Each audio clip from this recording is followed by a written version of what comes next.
Okay, we are recording. I am joined tonight by Shen-yi Liao, who is Associate Professor of Philosophy at Puget Sound University. So thanks so much for joining me. Yeah, thank you for having me. So we're talking about your paper, Bittersweet Food, which will be forthcoming from Critica, so it'll be out relatively soon. So in that paper, you talk about food nostalgia, right? Nostalgia for Mhm. food, and you give an account of that phenomenon. And so just talk about your view a bit, and then we could sort of get into the nitty gritty, I guess. Yeah, so it started with basically really Taiwanese food. My childhood, the food of my home. And so I was thinking about especially this one dish I miss. It's lo bao. It's a very super common Taiwanese dish. It's braised pork rice. But I was thinking about one particular one from the eatery near my house, and the one that I used to bring to school. Sometimes like parents will make food for their kids, but my parents were both working, so they didn't have time to make food for me. So we'd just go to this place and we'll buy this dish, and that'll be my lunch for in my head quite often.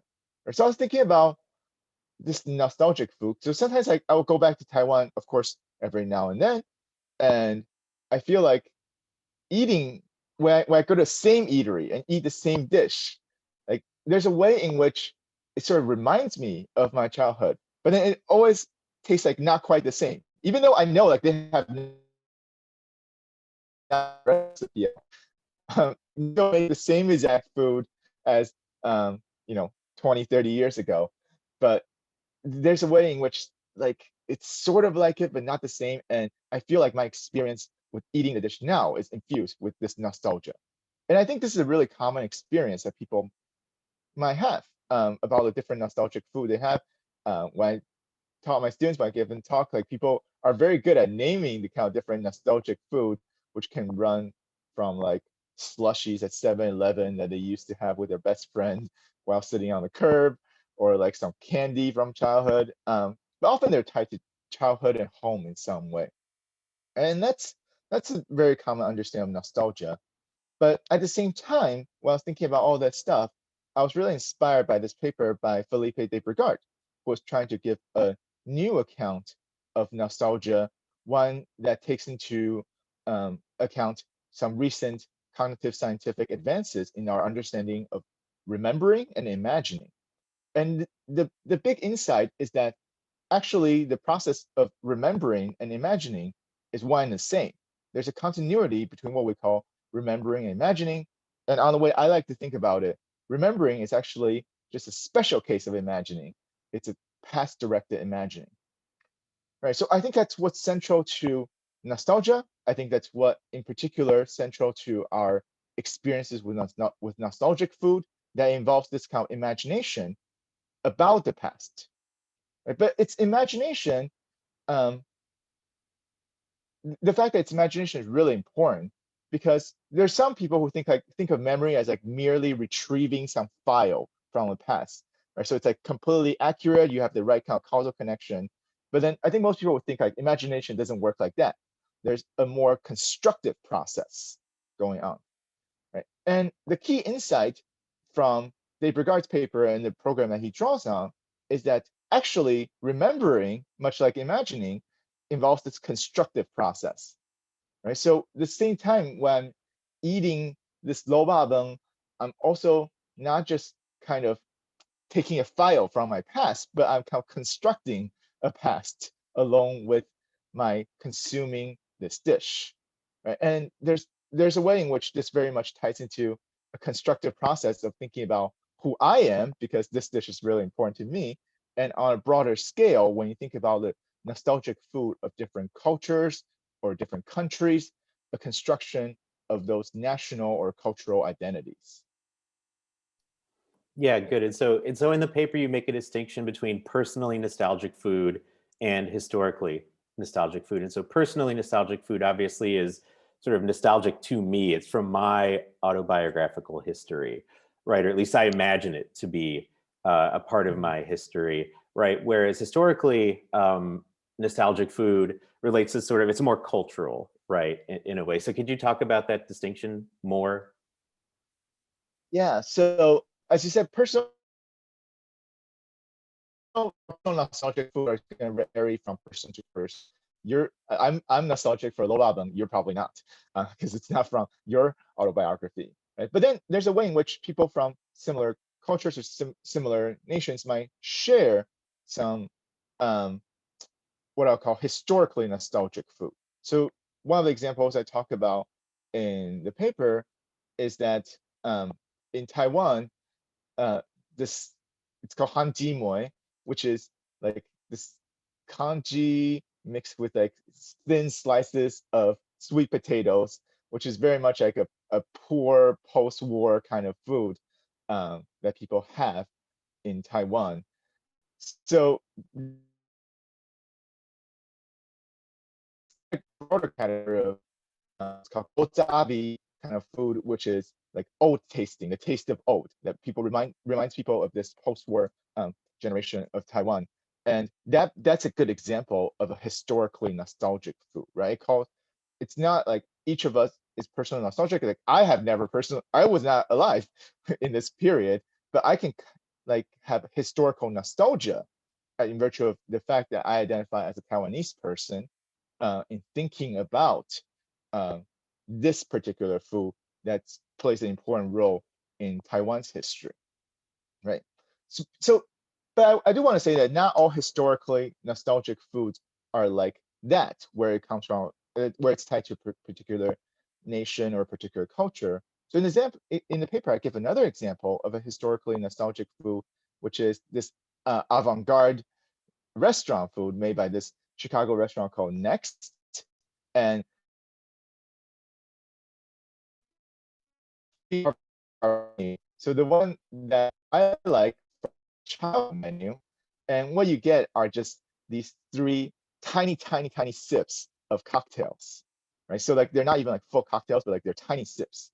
And the idea there is to evoke a broader historical nostalgia of childhood that's shared across people. The idea like you might like steal some of your parents' drinks and have tiny sips of it, right? And I think that nostalgia is crucial to making that dish work.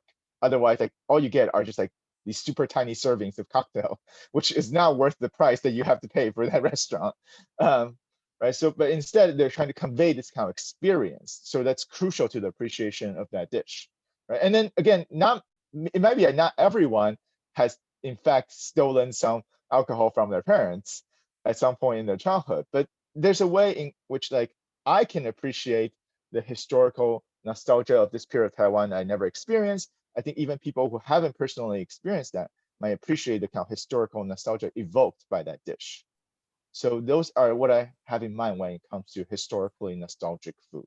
Yeah, so the person who never sort of stole a sip of their parents' cocktail, right, can, in a sense, sort of imagine what it would be like to do that, and the Right. dish sort of invites the person to do that, and if they sort of are unable to do that, or the dish is unable to evoke that imagining for them, there's a sense in which it's failed, right? And as you said, it's just three Yes. horribly expensive tiny sips of cocktails. Right. Right. That's right. And I think and thank you for highlighting that, because I think that's another way to point out why this broader imagination-based account of nostalgia really makes more sense of our experience with these kinds of food than like a file retrieval memory account. Yeah, cool. So when we experience nostalgia when eating something, right? In a sense, it's sort of drawing out our imagination to, get us to imagine the past in some way as overlaid on the sensations in our mouth, or the thing we're experiencing, right? It's so, Yeah, as you talk about in the paper, there's sort of this pleasantness of the remembering, sort of combined with the sense of, oh, the present just isn't as good as it yeah. was At least back, for as I imagine it yeah, was. yeah. I think that's right. Uh, research about nostalgia, um, where it's a kind of mixed valence. emotion. Um, it's not just purely positive or purely negative, but there's this interesting mix of trying to maybe impossibly, quixotically trying to reconcile the past with the present, or more accurately, the imagined past and experienced present. Um, and that's what gives rise to this mixed valence emotional response. And I think that's really common with our experiences of nostalgic food. And that's a way in which you start with imagination, but it really permeates to your cognitive response, it permeates to your emotional response, and it also permeates to your perceptual response as well. Yeah, and so in a sense that your perceptual experience of the thing you're eating or the thing you're drinking is sort of transformed, right? Either through, as you talk about in the paper, cognitive penetration, or through imagination, or through some sort of expectation, right?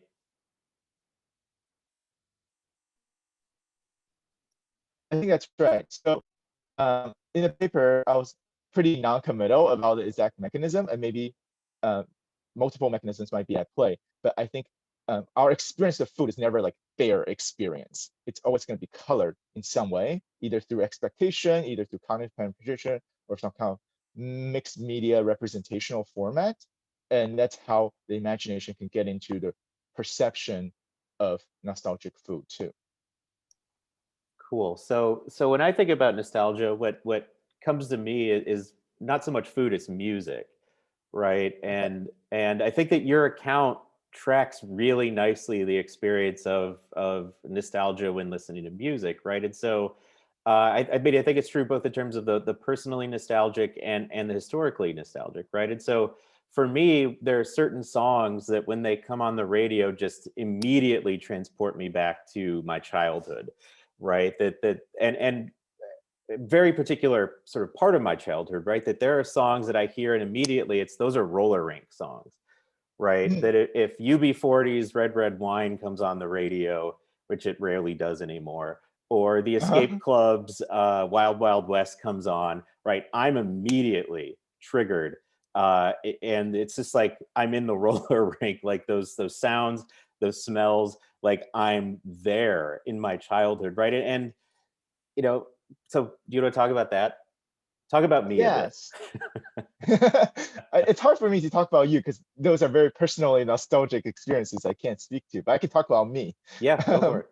so I think that's exactly right. And I actually really like the roller rink example because I think that tracks with what I've been thinking, which is that it might not, a lot of times these like nostalgic music might not even necessarily be the music like you listen to a lot or you actively choose to listen to, but instead they're more like soundtracks to particular experiences, right? So I'm going to say it in a more technical way, but for me, they function as kind of material anchors for thinking about cognition in a particular way. So like it's sort of like they hold it there and then they bias you toward particular imaginings. In these cases, imaginings directed at the past, right?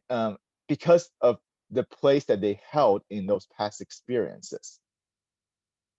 So again, I don't have a roller rink equivalent, but I was thinking about like there's certain songs I don't even particularly like, but like the songs from the Tony Hawk Pro Skateboarder 2 soundtrack, like this like the ska song by Goldfinger, right? It's not even a song I particularly like, but if I hear that song, I just like remember mashing on the keyboard and playing that game because in a way that was like the soundtrack to that experience of my life. So like when this game got released, then I started like listening re-released. I got started listening to some of those songs. And I don't know if it's like insofar as I appreciate those songs, it seems like a crucial element was the nostalgia of it tracking back not to like me previously listening to the song itself, but like the way it functioned as a kind of soundtrack to these moments of our lives. Um, and it might well be that the nostalgic food kind of works like that too, as material anchors for particular moments of our lives. Yeah, I like that idea, and I think that's right. That the songs that trigger nostalgia aren't songs by bands or groups that I stuck with, right? Like I'm not a UB40 fan. I'm not an Escape Right. Club fan. Apart from those songs, I really don't know anything else that they've released. And yet those songs, if I hear them, I'm just immediately transported in a way that bands from or groups or artists from that same time period that, you know, I still listen to somewhat regularly or regularly, right? Like those don't trigger nostalgia in the way that these songs that are sort of like, they'll just appear, you know, on the radio. I'll, you know, turn on the radio, I'll, you know, turn the dial. I mean, I don't turn the dial literally anymore, but I push the button to change stations, and then boom, there's that song, and oh, I'm back in the roller rink. Yeah, so I think that's a really nice point, and I think it brings out this broader picture in which our cognition, including our imaginings, which you might think is like under complete voluntary control, is actually not like completely up to us. There's a way in which it gets structured by the physical environment we inhabit, right? In this case, the physical environment isn't just the space itself, but kind of the sonic environment. In thinking about what you hear on the radio now and what you heard before when you're in the roller rink. Yeah, and so I mean, in the view you develop, you know, are given a Waltonian account, right? That these nostalgic foods are props in games of make believe. And what I think that this is drawing out is that, you know, as Walton Right? talks about them, you know, as he talks about games of make believe, they're sort of things that we're actively doing, right? That these games are under our voluntary Mhm. control. And yet with nostalgic food, nostalgic music, those things are largely outside of our control. I mean, you could seek out nostalgic food, you know, you could seek out nostalgic music, but sometimes when they just appear, right, or a smell, right, you smell the food, right, that you have nostalgia for, and then, you know, involuntarily you're just like transported in some way, or that the past is sort of overlaid on the present in some way. Yeah, so I think Walton himself is actually a little more ecumenical. And Well, he's yes. actually really explicit in saying that imagination can be both voluntary and Yeah. involuntary. It's true that a lot of times he does focus more on what I'll call the agent-driven imaginings, or at least the agent-initiated imaginings. But I think he's open to the idea that the props you have might bias the games you play. So the way I think about it is like, look, if like you and I decide to play a game of telephone, and like all we have are like apples. Like there's a way in which like we can take like not the Apple phone, but like an actual apple. So we can take an apple and pretend that's a phone and we can talk, right? But if like we have like an apple and a banana around, it may be that like the availability of banana will influence us to play telephone with the banana because that's more phone Yeah. shaped, at least to people of our age. Um, Probably not to people who experience phones later on. Yeah. But at least for people our age, there's a way in which like the props that's available might influence the game we play, right? In that respect, we not only have these like agent initiated, agent guided imaginings, we also have these like world initiated and world guided imaginings. And I think a lot of nostalgia actually functions much more like the world um, guided imaginings. So again, we're very influenced by the sort of physical props that we have around us, like the sonic props, like the food that we consume, as well as kind of other props in our spatial environment. Yeah, no, I like that. And so, yeah, I mean, we've talked about the personal on music, but I think it works.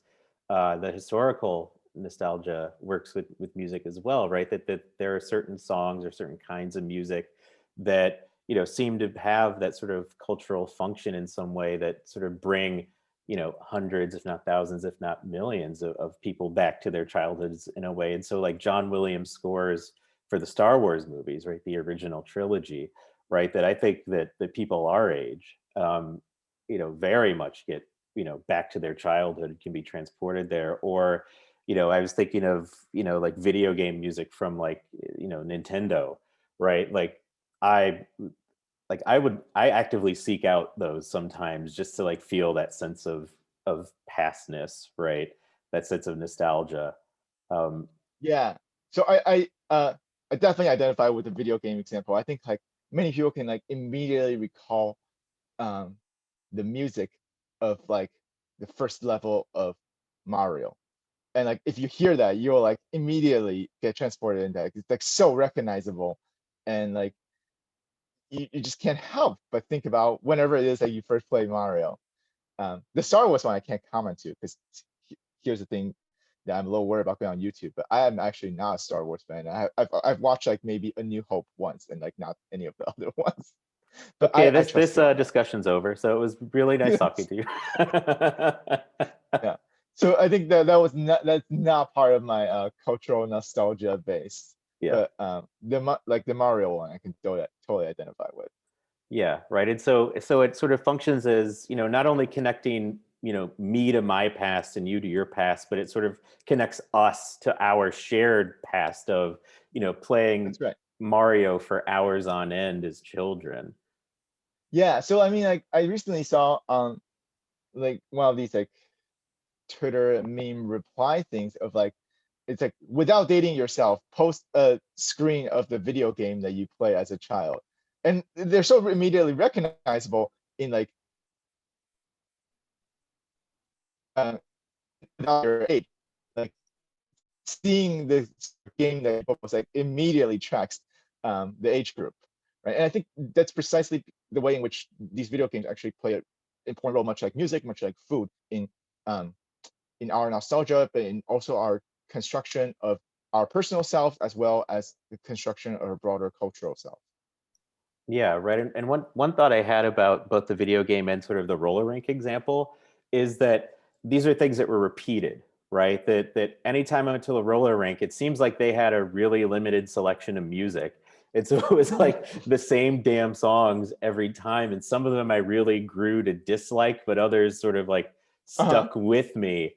And it's not that I love them or anything. I think generally they're sort of really lame songs, but they're like Mhm. still there and positively valenced for me. Where and similarly with playing Mario, right? That's something I did time and time again, and so that association sort of built up in my mind, right, between this activity and that music, right? Both the playing of the video game and sort of the going to the roller rink, and both sort of harken back to times in my life that were way simpler than they are now, right? And I think that, Yeah, that I that's the think. case, and you talk about that in the paper with the people in Georgia, the country, not the state, right? Mhm, With the canned red tomatoes, right? mhm. That harkens back to a sort of simpler time in certain respects, that it wasn't as chaotic, and they wouldn't have to do everything for themselves in a sense because the Soviets took care of them in some sense, right? That there was more Yeah, regularity, I guess.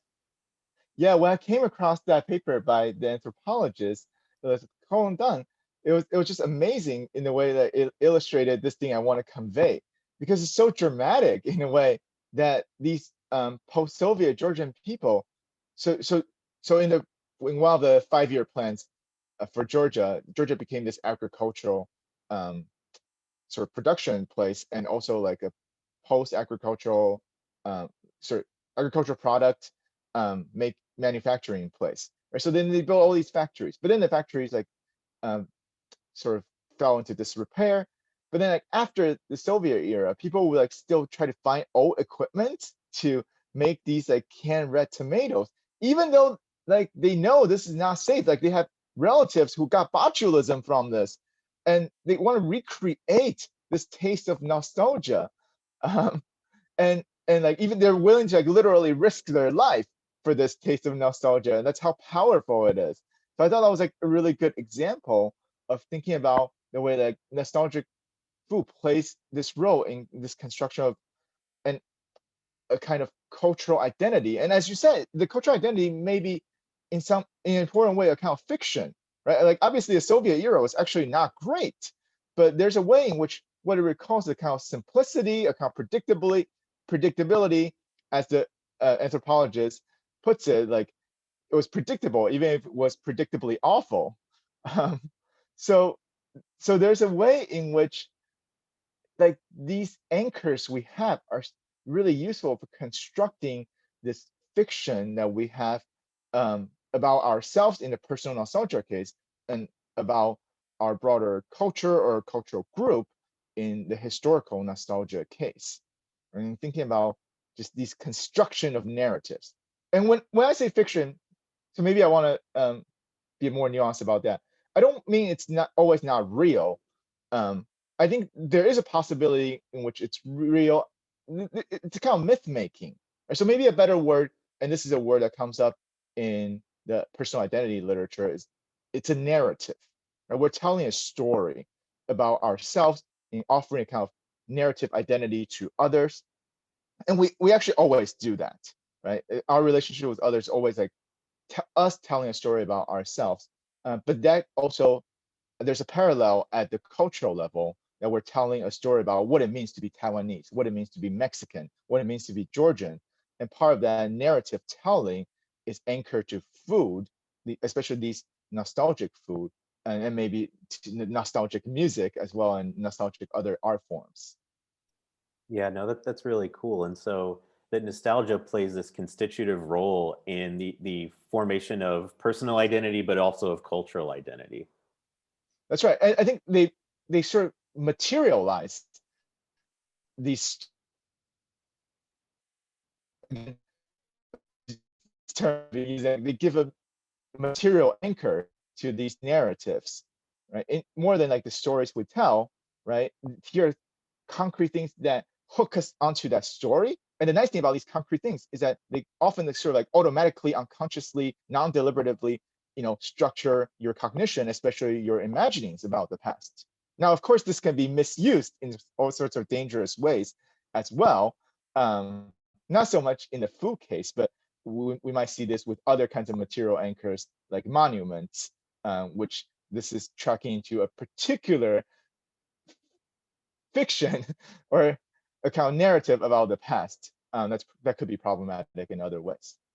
Yeah, no, that's really cool. Uh, I had a thought, and I'm trying to remember what it was. Oh, the idea that it's out there in the world, right? That sort of there's a sense in which there's part of our past out there, right? And That's right. every once in a while, either we can seek it out, or it could just sort of impress itself upon us, through some sort of coincidence or accident, right? And when that happens, when that song comes on the radio, when that smell hits your nose, when you happen into a restaurant that's selling that dish that triggers nostalgia for you, right? If there's other people there, you could start telling that story, right? That Hmm. there's something to hook your narrative on. That oh, do you remember that thing I told you about in the past?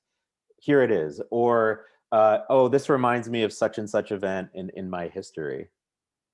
Yeah, or like even like old friends going to like, Yeah.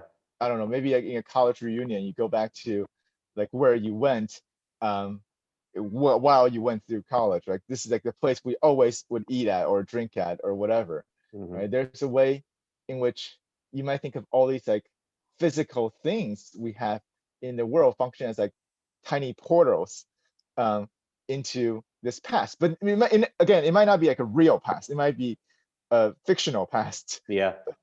This sort of like superpower that gets you from this portal into the past is imagination, I claim.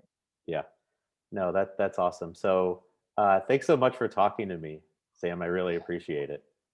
Thank you so much. And I would definitely appreciate any further thought you have about like how this can extend not just from the food case, but to all these other art forms that are materialized in our world. Yeah, no, I think it really does extend. Like as I was reading it, it was just like music. Like this really is hitting home for me, and it seems to track it like really, really well. Cool. Thanks. Yep. Thank you.